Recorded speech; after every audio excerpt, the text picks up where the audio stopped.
steamed shrimp with garlic and spring onion. And then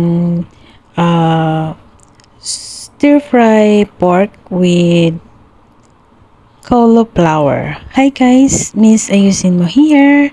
May pa-dinner tayo today. Ayan guys, let's cook.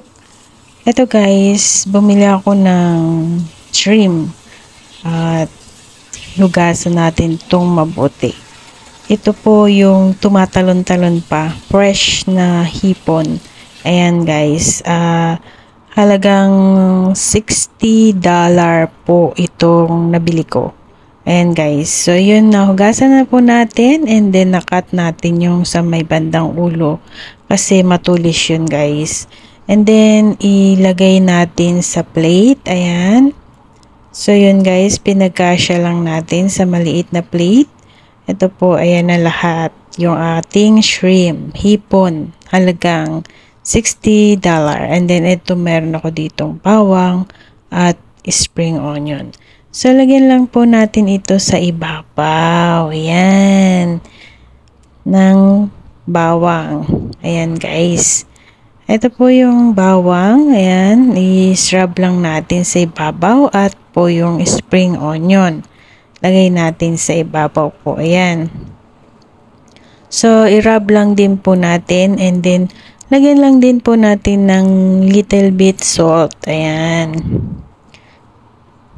So, magpakulo na tayo ng tubig at i-steam natin ang ating hipon ng 6 minutes lang po yan guys kasi fresh na fresh yung high na apoy. Ayan, 6 minutes lang yung ginawa ko dito pero nilagay ko dyan 7 minutes.